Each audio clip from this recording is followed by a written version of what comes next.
Oi, gente. Hoje eu quero falar pra vocês assim um assunto que eu comecei a postar um pouco aí sobre TDAH.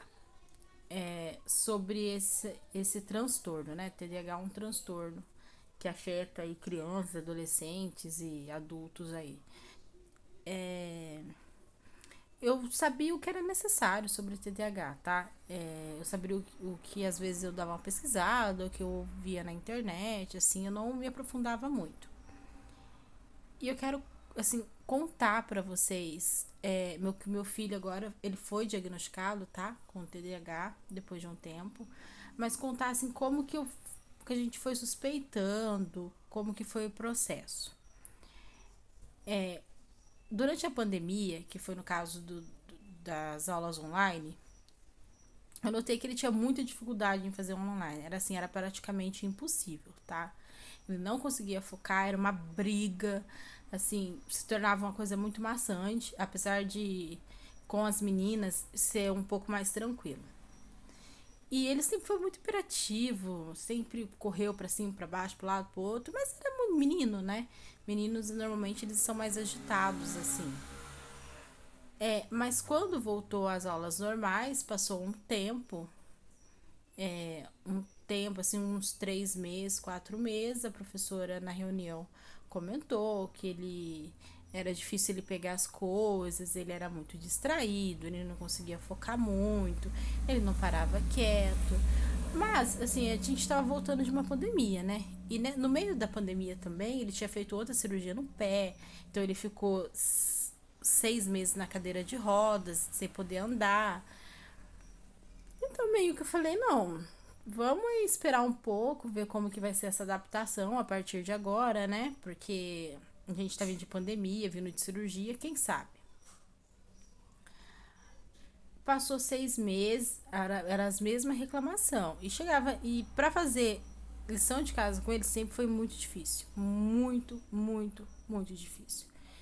Ele nunca se focava, tipo assim, se ele tava fazendo a lição, passava um mosquito na frente dele e acabou. Acabou que ele não focava mais.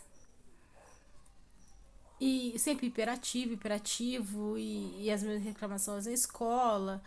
Aí quando passou assim, uns 8, 10 meses que já tava na escola, aí a professora ela veio e me falou. Ela falou, por que você não procura uma psicóloga, né? Pra gente tirar isso do Luiz, pra ver certinho como é que é. Por causa do aprendizado, e tipo, ele tava no primeiro ano, né? Na fase da alfabetização ali. Tudo bem. Passou o ano, aí veio agora 2023. Na escola, né? Ele começou numa escola nova e começou as mesmas reclamações, mas eu achava que por causa que ele tinha mudado, né, de uma escola, tipo, ele tava numa escola para bebês praticamente, onde que ele brincava, né? Uma escola diferente, com amigos diferentes, profissionais diferentes, professora diferente, tudo diferente. Então eu esperei um pouco para ver se era uma adaptação aí. Aí na primeira reunião a professora já falou e eu já tinha notado também que ele era muito difícil ele conseguir focar, fazer a lição de casa, ele esquece muitas coisas, muito, muito. Tipo, ele tá brincando com uma coisa, daqui a pouco ele fala, mãe, cadê meu carrinho? De repente o carrinho tá na mão dele. Então, assim, ele é muito esquecido, ele começa a conversar, de repente ele esquece do que tá falando, ele não completa a frase. E só que daí depois ele começou também a ficar um pouco agressivo, né? Com as irmãs. Assim, bem mais agressivo do que normalmente ele é. Aí eu procurei a psicóloga, né? A psicóloga falou que para diagnosticar com alguma coisa, com algum problema, se é que ele tinha algum problema, ia demorar um tempo, né? Porque não é do dia pra noite que eu diagnostiquei uma criança, né? Demora um pouquinho. Então, aí eu esperei, ele tá indo na psicóloga, né? Aí eu fui sentar e conversar com outra profissional que é mais dessa área. Ela falou, então por que você não procura uma neuropediatra? Tipo, a psicóloga, ele faz pelo convênio, pela Unimed. Ela atende ele pela Unimed. Gente, neuropediatra é impossível pela Unimed. Impossível, assim, impossível, impossível, assim. Não tem como. Eu achei, acho que duas em uma cidade diferente da minha, só que essas duas que eu achei, eu tinha que pagar R$ 900 para dar o diagnóstico, o laudo, e para depois continuar o tratamento com a Unimed, entendeu? Achei, assim, um absurdo, mas vamos lá.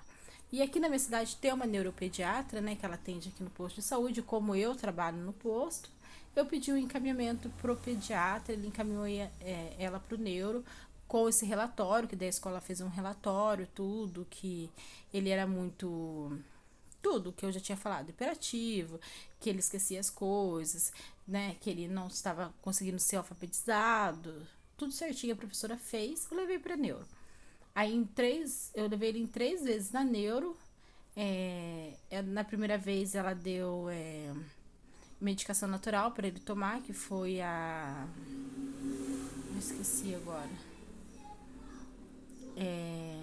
Ai, gente, esqueci. É uma medicaçãozinha natural, né? Porque ele nunca conseguiu dormir muito bem. Então ela falou: toma essa medicação natural, quem sabe, né? Se ele dormir melhor, ele não melhora também e tal. Aí ele tomou durante 30 dias, depois de 30 dias ele fez eletroencefalograma da cabeça, tudo, e nesse tempo ele tomou medicação e ele teve o retorno. No retorno ele continuou a mesma coisa, com a mesma queixa da escola, a mesma queixa em casa. É... Aí ela parou certinho, pensou e falou assim, então vou medicar ele, né? Ela deu mais uma medicação para ansiedade, porque ele é muito ansioso, né? E deu Ritalina, que é a Ritalina LA, né, que tem um efeito mais prolongado, mas eu ainda vou acabar falando com vocês sobre isso. E ela falou que possivelmente ele tem a TDAH, né, com ansiedade. Aí eu procurei outros profissionais, que é a psicopedagoga, a TO, a psicóloga mais, né, a psicóloga assim mais especializada nesse caso, e ele tá em fase de teste, mas ele é TDAH, né, ele já foi diagnosticado com TDAH. E assim, eu queria, assim, no meu perfil, eu vou falar muito sobre isso, gente, porque TDAH, a criança, ela não tem. Ela é muito difícil ser mãe de criança com TDAH. É muito difícil achar profissionais que cuidem. Plano de saúde é muito ruim. Medicação pra gente comprar, você tem que procurar em várias farmácias, que é difícil de achar. Pra você conseguir pelo SUS, tem que entrar com liminar. Gente, é uma dor de cabeça assim terrível. Terrível, terrível. Então eu quero usar assim muito o meu perfil para estar falando sobre isso. E que outras mães também compartilhem isso comigo, né? Se vocês quiserem falar como que é, vocês que são mães de criança com TDAH ou que suspeitam criança com TDAH, vamos fazer esse perfil assim. O vídeo ficou um pouco longo, tá? Mas assim, eu vou postar mais vídeos e falar mais sobre esse assunto. Se vocês gostarem, assim, eu vou falar mais, tá bom? Mas esse perfil vai ser um pouquinho para me falar sobre esse assunto. Eu acho que a gente está precisando aí falar sobre isso. A gente precisa falar sobre o TDAH e lutar muito pelo que essas crianças precisam, tá? Então, espera aí que vai vir outros vídeos bem legaisinhos. Vou explicar mais coisas sobre a medicação, sobre tudo. Se vocês quiserem saber, dá uma curtidinha aí, tá bom? Beijo!